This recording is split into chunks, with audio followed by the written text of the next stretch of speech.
We started this podcast with Tales from the Couch. Light schedule, light NBA Tuesday night. Went to dinner with Colin Cowherd and Stanford Steve last night. And that means I caught up last night and then this morning. But I'm also going to include just some kind of general stuff here along the way. The first thing, and I would do this no matter what, even if it was a packed schedule, how about your Boston Celtics? Smoked last night by the Oklahoma City Thunder. Let's give a review of where the Celtics have been heading here. Most of the problems are on offense. They were 21-5. They beat Phoenix, and they've gone 5-7 since 26-12. It's still the best record in the NBA, but there's some weird stuff going on with the offense that's been happening most of December. I don't know what the deal was after that Phoenix win that was so impressive. They go into their place. You know, granted, you could say, oh, it's them getting off this road trip. Okay, fine. And like a lot of teams that are really good, it could just be this is their bad stretch. Maybe one of their two bad stretches. I mean, it happens. We try to point this out all the time in the pod. But it feels a bit like the offense has gotten stuck here during the stretch of these last 12 games. So Oklahoma City has 74 at the half. You're like, okay, they'll get back into this one. And then the Thunder scored 76 in the second half. That normally doesn't happen. Jalen Williams started the second half. I was watching it again, going, Jalen Williams right to the hoop. Dort right to the hoop. Giddey takes Derek White for a ride right to the hoop. Aaron Wiggins right into the paint turnaround. It was actually a tough jumper. So at that point, the Thunder have 80 points, and they're only 7-21 from three. And the reason I pointed out to dinner is not to name drop, but it was to like look at a box score going, okay, what is the score here? Okay, what's happening? What's happening from three? And when you look at the final numbers, you're like, okay, they shot it really well. This was all about the Celtics defense. It was awful. I don't really know what it was. Was it not being ready for the size of the drivers for Oklahoma City? Was it looking at a Thunder team with, by the way, the bigger headline of this is Shai Gilgeous-Alexander didn't even play last night. So was it, okay, one of the best scorers, their guy, their clear number one, isn't out there, so we're just going to kind of take this easy. I cannot emphasize this enough. The Thunder got to the hoop whenever they wanted to. And then there's no Rob Williams, but there was a switch to a zone from the Celtics, which you never see with this group this year. And then the Thunder started making threes. And at one point, they're up 108-80. They're 60% now from the floor overall. Giddey is so good. I love that guy's game. Jalen Williams is just, I do think there's a part of this Thunder team offensively, which, you talk to other teams to try to figure out what you think philosophically the Thunder are trying to do. And it's a ton of size. It's a ton of guys comfortable with the basketball. It's guys that can also make decisions with the basketball in their hands. And this seems to be the identity that they're going for when they've drafted the kind of play. Now, granted, you can just say, hey, this is the next best player, and that's where our pick was, and we went ahead and took him. You guys are making it more complicated than it is. Well, whatever it was, whether by design or by draft slotting, because I think it's probably a little bit of both, it's very clear that they have multiple attackers, which is something I absolutely love in how a basketball team can be built. And that's even without Chet, who's another one of those guys. But, granted, it could be just, hey, we took him number two because that's who we wanted to take at number two. So the bigger point to this is like, when you look at who the Thunder have been, I think that needs a little bit of pushback on the rebuild because it was so immediate that it was, okay, everybody's out of here. Remember, they shut down Horford. They traded for Kemba. That wasn't even a part of it. And it can feel longer than it is. We're only on year 3 of this rebuild. And it feels a bit like it's talked about as if it's this perpetually challenged franchise with a roster with no direction. I mean, you could argue that this is actually going a lot quicker. It can feel longer. But when you think this is only year 3 of the Thunder rebuild, and there's some real talent on this team, and let's face it, they're just way better than you would have thought. They're 16-21. I'm not going to say they're a good basketball team, but they don't suck. They're a game and a half out of the 10 spot, which is probably too good for what you were hoping for, one more swing at what you have at the top of this upcoming draft, right? So it might be a little too ahead of schedule, but it feels like the Thunder kind of get lumped in with some of these teams that have been rebuilding forever when they made the playoffs 10 of 11 years and we're only on year 3 of this turning around. And there's like 7 guys on this team that I'm enamored with. A couple guys I love and a bunch of dudes where I'd be like, I'll take that guy. So that's the Thunder part of this. So you have to be ready. Hey, these guys can go. They can put you on your hip, and Giddey's going to take you. Jalen Williams is going to take you. Trey Mann's got some juice to him. Dort is not afraid. Poku has nice nights. Like, he's not totally lost and kind of like, what the fuck's this guy's deal? So, it was funny to make fun of the bad plays, but like there's some real talent there. So we've covered the Thunder part of this. Boston on the other side, whether it was they weren't ready, it was the end of the road trip, no Rob Williams, whatever. It's no excuse. You give up 150 points to the Thunder. Boston is still number one in offense in the NBA. And that's remarkable because for good chunks of December, they were last. Boston finished December, for the month of December, so not the whole season, just the month of December, Boston was the 27th offense in the NBA, and they're still number one overall today. That's how bad it was in December. Their defense carried them in the month. December, they were 28%. God damn it. Let me pick this all up again on the offensive thing. You got me? You know exactly where? Okay. Boston, right. Okay, so Boston is still the number one offense in the NBA. They're not playing like it because in December, when I would look at it towards the end of it, they were 30th. There was a slight improvement from that. They finished just the month of December. Boston was the 27th offense in the NBA. Okay, and that was a little improvement because they were around 30 for a few days. They were 28th in field goal percentage, 26th from three. So overall in the season, 117 points per 100 possessions. That dropped to 110.9 in December. The last 12 games, they're 27th. That 12-game stretch is since that Phoenix win. Their net rating is a -2+, which is 20th. The offense wasn't the issue last night, but if you look at the December numbers, I think sometimes because Tatum and Brown have been so good, they had almost 60 again. They're averaging, I think, 60 combined, close to it in December. That's also on 45 shots. The problem might be a lack of balance. And this, again, could all just be, hey, this is their bad stretch. There isn't something that's been fixed or totally screwed up or needs to be fixed, right? You guys understand what I'm talking about. But when you look at the third, fourth, and fifth scores, it's Malcolm at 11. It's Smart at 11. It's Grant at 9 points. I'm just wondering if some of that free-flowing stuff that looks so good and made him the number one offense, it still technically is number one. But if you've been watching them, you're like, okay, this is not an offense that feels like it's in that neighborhood. But statistically, that's how good they were to carry being one of the worst offenses in December. Let's talk a little Sacramento. They're your 5 seed when you wake up today. They are 10-10 since a 10-6 start. They have had 7 different leading scorers in games this year. They beat Denver in the rematch last week.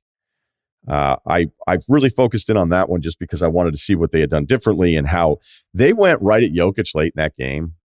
Like, granted, guys will try to get Jokic in the action. They went right at him, like 5 straight plays. And I think it worked like perfectly the first 3. And it's just going to be something when I talk about Denver again here towards the end that I'll bring up again. Not a huge deal. They hit the last second shot by Herter in that game to win it. They lost to Memphis. Healthy Sacramento, healthy Memphis. You don't expect Sacramento to pull that one out all the time, right? They get Utah again last night after the last second game winner by Mark, and it didn't go down. Fox then technically has the game winner from that one. He had 22 of his 37 in the fourth quarter. He's 10th in fourth quarter scoring, just to make sure you're totally covered if you're hanging out with your buddies. Kyrie is number 1. LeBron is number 2 in fourth quarter scoring right now. The team is 7th in fourth quarter offense.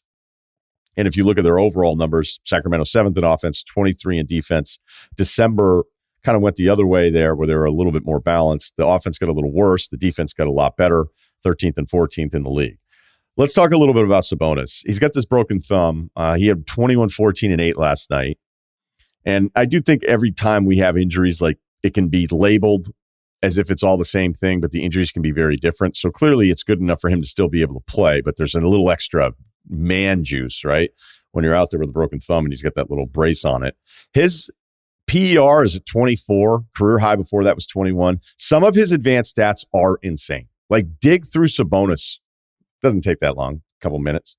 the offensive rating, the plus minus stuff, the defensive plus minus stuff. So it leads to this question, and I know the Athletic did a really good job on this, kind of revisiting the Sabonis Halliburton trade. Were we so unaccustomed to a good player being traded for, here's a concept, another good player, that we freaked out? That's part of it. It's also Sacramento's history, fair or unfair. It's real. It's like, Sacramento did what? They traded Halliburton in his second year. There's also the financial part of this where you're controlling Halliburton for a really long time. And the fact that Halliburton is awesome. He's 21-10-4 this year. He's never been below 41% from three any place he's played. So it's not just all 3 seasons. It's every time he's played for a team, right? So when you step back and you go, Halliburton for Sabonis, like, who does this? There's also another part, the benefit of the rest of the guard rotation, but you hate kind of compromising yourself and then justifying a deal you don't like as much, talent sending out, talent coming back, because it actually frees up the other part of your roster. And by the way, I think Halliburton could literally play with anybody. And if we just sat here giving praise to the Thunder for having multiple ball creators, decision makers, and all this stuff, then you should be able to do that. I think Sacramento fans would admit at times last year, Fox pushing the issue. The fourth quarter numbers are important with him because they can be kind of hit or miss and maybe not really even mean what they mean. But it felt like it wasn't great last year with Fox, and now it's been really good. So does it free him up? I don't know. The point is that Sabonis is probably, well, no, I shouldn't say probably. He is way better this year than he's ever been, first of all. And I think it's something that at least, I'm not going to end the segment saying, hey, it was actually an awesome trade, go Kings, light the beam. I just think the way we handled it was Sacramento's history, Halliburton's talent, the contractual stuff, and kind of we're just so used to any time a player's traded. It's like, wait, we're actually going to give you good players for the good player? Like, that doesn't work. And it's worked for Sacramento, despite, look, they're a 500 team in the last 20 here, but the way the West is sort of bottled up, the different injuries that are going to happen, I don't know if there's necessarily anybody that you're really scared of in the West. I'm not telling you they're coming out of the West, but they're a real team. Like, they're a real factor in the playoff race now in a way they haven't been in a long time. So that takes me to Denver. They're your 1 seed today. They're 9th in point differential in the NBA, 5th in point differential in the West. This is a really good top 7. Every time I'm dialed in on them, we know all the headliners for it, but when you go Jokic, Murray, Gordon, Porter Jr., Brown, KCP or Brown, you flip them on that one.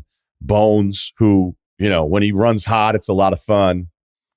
He was feeling himself against Boston. I'm going to get to that a little bit here too. I mean, they thoroughly beat Boston this past weekend. A nice, impressive win from them, especially with the rim delay that took 40 minutes to get that thing straightened out in the middle of it. I mean, that took forever.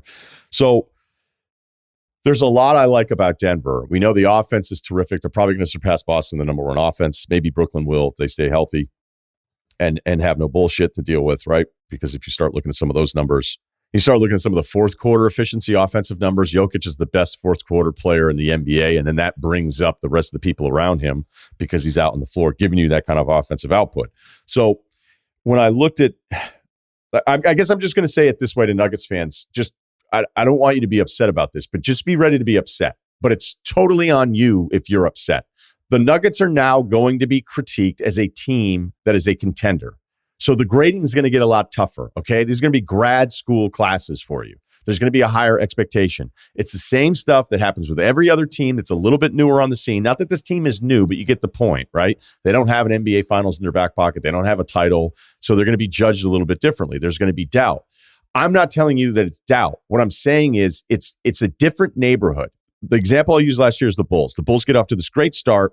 And look, Denver's way better than the Bulls. Okay, so don't get freaked out. But the Bulls have to do this great start. And you're like, wow, like, could this team actually come out of the East? And all of us were like, no way, no. And then Bulls fans gets upset because it's like, well, what is this? Like, we're finally better and now you're talking. No. Yeah, you're better. Congrats. Denver, you're better.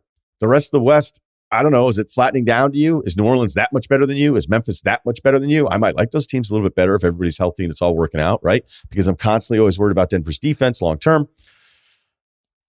But it's actually a compliment. It's a compliment that team or fans or media are taking you seriously enough to talk about you as an NBA Finals participant. It just means that the critiques are going to be a little bit more harsh because more is expected of you. And that's exactly what's going to happen. And you're all going to get pissed and you're all going to think it's about you and everybody's out to get to. Everybody loves Denver, man. The city, right? Don't worry about it. But it's going to happen. That also leads to, as I close here, two of my favorite plays from the last week. Denver in that Boston game was up 116-104 with 3:24 left. You can hear Mike Malone on the sideline telling the offense as they're bringing it across, going, slow down, right? You're up 12, 3.5 to go. Work a little clock. Jokic had Smart pinned in the paint. Now, we can all say Smart's a really good defender in the post. It's Jokic, okay? And there wasn't really any help that was that close. Michael Porter Jr. on the right side, past the three-point line, has Grant Williams in his face. It's a completely contested shot if he's going to take it. There's also time left. And as he gets into the shot, it's off with 14 seconds left on the shot clock after the coach just yelled slow down and Jokic had Smart one-on-one right at the rim. That's the kind of shit that doesn't show up in the box score. That's where people get frustrated with me when I'll watch and say, yeah, I know what his numbers were. I know what it was, but there's a lot of little stuff in there that are just losing plays. It was my DeMarcus Cousins stuff. It ended up being Westbrook a little bit. There's just players where I'm like, man, he's really talented. He's really nice, but man, there's a lot of stuff that leads to wins and losses that are hard to figure out which chart to put him in. It was an impossibly stupid shot attempt. Okay. They still won the game. It didn't matter. It's probably been forgotten by everybody. But that's the kind of stuff with Porter Jr. where you're going, are you still going to do stuff like this? Because that can cost you a game in a playoff series. I wouldn't think he would do it in a playoff. I wouldn't hope. But every Nuggets fan listening to this right now is going, yeah, no, I know what you're talking about. You know what? That still wasn't the dumbest shot that I saw the past week. I've got to talk a little about Donovan Mitchell's 71. It's just one of those moments as an NBA fan. You're like, I'm so happy I decided that this was the game I wanted to watch. For whatever reason, Garland was out. I absolutely love Garland. He's one of my favorite players in the league. I fucking love that guy, okay? He's out, and I'm like, let's see what Mitchell does, because they needed it from him. He only took 34 shots. He took 1,000,000 free throws. Yes, there are certain players that they take 1,000,000 free throws. I'm not as impressed because I think they're working the officials the entire time. With Mitchell, I don't think that's necessarily in his bag as much as his other guys. Okay, rant over. Yes, I enjoyed Mitchell's 71 more than Luka's 60-point triple-double. I enjoy is it more dynamic when Mitchell is doing it? I don't care. I don't want to debate it. That's a personal preference on that one. The missed free throw on purpose, much like Doncic, to get it into overtime, he did cross the line before the ball hit the rim. So does literally everybody who takes free throws. They never call it ever. So Billy Donovan after the game, I understand your frustration. They just don't enforce it. They don't. And when they do, it's like, you're going to call this now? Watch the biggest guy inside on the box out lane on a free throw. Their feet are over the line when they line up. I guess they're allowed to in a weird way that the foot curls up on the sneaker, that's not necessarily touching the paint. It's just over the line. I don't know. Every time you see that camera angle, I'm telling you, the guy's foot is over the line and they just don't care. Guys get in early. So I'm almost like, it's like illegal screens at times, which they call way more, but I would hate in a close game. You're going to call it now and it's not egregious when guys are jumping out and kind of leaning in on stuff all the time. Like, it just happens. So as I finish here, as I'm talking about the dumbest shot attempt that I saw from the week, Mitchell's going crazy. Everybody's trying to get him the ball back. And by the way, they needed it. They needed Mitchell to do this to go off at the close of the game and in overtime where they pulled away. There's a possession late. Guys are trying to get him the ball back. It's like the first half when Clay is going off. And LeVert's like, oh, I got this. And did he airball it or brick it from the corner? He's the only guy that thought he was shooting in that spot. So there you go. We'll gear up and do some more NBA on Friday.